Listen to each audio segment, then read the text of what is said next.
नमस्कार, मैं Geetanjali Verma, assistant professor drawing and painting, SMM government girls college Bhilwara. आज के इस वीडियो में हम भरहुत के स्तूप का अध्ययन करेंगे, जो कि शुंगों के शासनकाल में निर्मित मूर्तिकला का दूसरा प्रमुख केंद्र रहा है और जो मूर्तिकला की दृष्टि से अत्यंत महत्वपूर्ण है। यह स्थान मध्य प्रदेश के सतना जिले में स्थित है। जनरल कनिंघम ने 1873 ईस्वी में यहाँ एक बड़े बौद्ध स्तूप का अंकन पाया और जनता का ध्यान उस ओर आकृष्ट किया। स्तूप के टीले में कनिंघम को मौर्यकालीन ईंटें प्राप्त हुई थी। इससे ज्ञात होता है कि वह यह स्तूप मौर्य काल से ही विद्यमान था और शुंग काल में इसका विकास, विस्तार एवं साज सज्जा आदि हुई। स्तूप का अधिकांश भाग इस समय तक लगभग नष्ट हो चुका था। मजूमदार ने भरहुत के स्तूप के निर्माण के विभिन्न कालक्रमों को अभिलेखों के आधार पर मान्यता दी है। उनका अनुमान था कि भरहुत के अभिलेख लगभग 185 ईसा पूर्व से लगभग लेकर 75 ईसा पूर्व तक के अंतर में लिखे गए हैं। यहाँ से जो स्तूप की वेदिका तथा पूर्वी तोरण के कुछ अवशेष प्राप्त हुए हैं, उन्हें 1875 ईस्वी में कलकत्ता के संग्रहालय में, इलाहाबाद के म्यूनिसिपल संग्रहालय तथा अन्य अवशेष देश विदेश के संग्रहालयों में सुरक्षित रखवा दिए गए थे।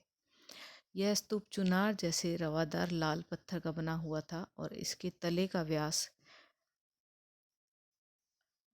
68 फीट था। इसके चारों ओर भी तोरण द्वार थे जिन पर शिल्पाकृतियां आंकी गई थी।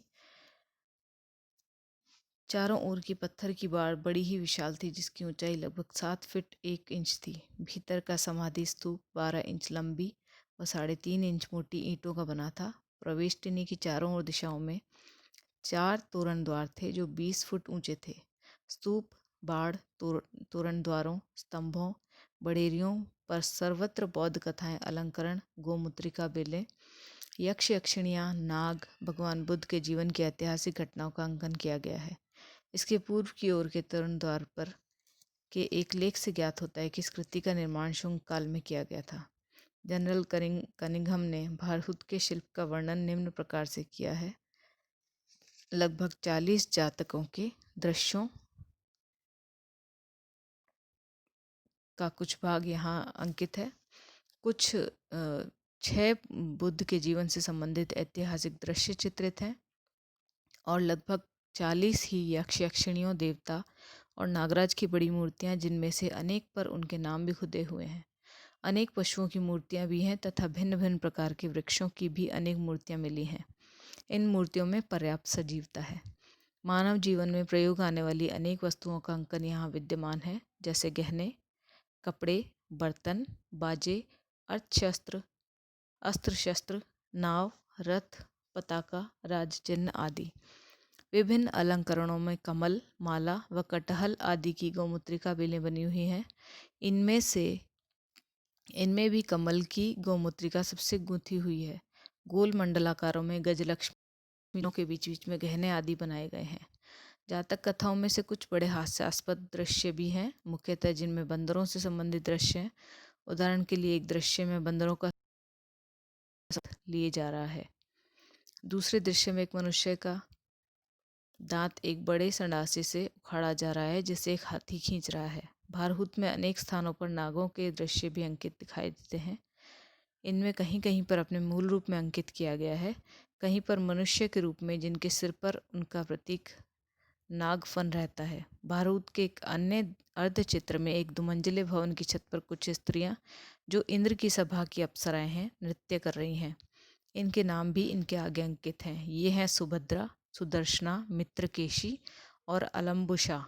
यद्यपि बौद्ध धर्म में नृत्य संगीत का कोई स्थान नहीं है, परंतु सांची व भरहुत का शिल्प लोक जीवन से अधिक प्रेरित था। अतः शिल्पी ने अपने जीवन से संबंधित प्रत्येक विषय का अंकन किया है। भरहुत के शिल्प में सबसे उत्कृष्ट अर्धचित्र हैं माया देवी का स्वप्न और जेतवन का दान। माया देवी के स्वप्न वाले दृश्य में माया देवी शांत भाव से सो रही है। ये रात्रि का समय है। एक कोने में दीपक जल रहा है। दासियां ऊँघ रही हैं। पलंग के पीछे की ओर एक देव पुरुष खड़ा है। एक अत्यंत सुंदर हाथी आकाश से दौड़ता हुआ उनकी ओर आ रहा है। जेतवन दान की कथा भारत के शिल्प में बहुत सुंदर ढंग से आंकी गई है। इस कथा के अनुसार अनाथ पिंडक ने राजकुमार जेत से उतनी ही स्वर्ण मुद्राओं के मूल्य पर भूमि ली थी जितनी उस पर बिछ जाए। अनाथ पिंडक को यह भूमि बुद्ध को दान करनी थी।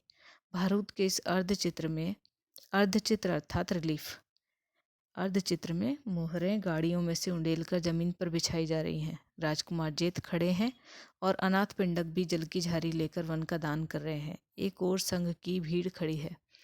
भारत के एक अन्य स्तंभ पर अजात शत्रु द्वारा बुद्ध पूजा का दृश्य आंका गया है, जिसमें वे अपनी रानियों सहित हाथी पर आते हुए आंके गए हैं। बुद्धासन के ऊपर छत्र तना हुआ है और अजात शत्रु विनीत भाव से दोनों हाथ जोड़े हुए बैठे हैं।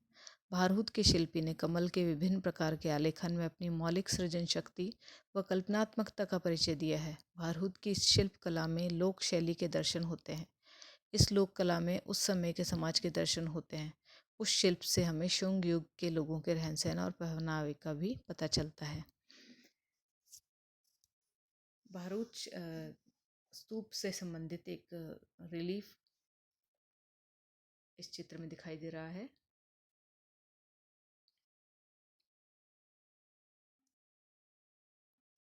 ये उसका पूर्वी द्वार है, जिसमें आगे और पीछे की नक्काशी दिखाई गई है।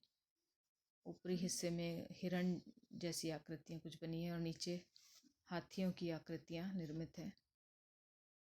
इन्हें हम देख सकते हैं। बहुत सुंदर नक्काशी इसमें की गई है। इस चित्र में हम देख सकते हैं सिंह का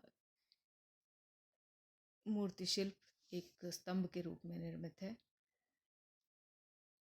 और दूसरे चित्र में बोधि वृक्ष की पूजा करते हुए कुछ लोग बनाए गए हैं और रिलीफ पद्धति में इसका निर्माण किया गया है। माया का स्वप्न जिस चित्र के बारे में हमने इस पूर्व में जाना, वह इस रिलीफ में दिखाई दे रहा है। दूसरा चित्र जेतवन का दान रिलीफ से संबंधित है।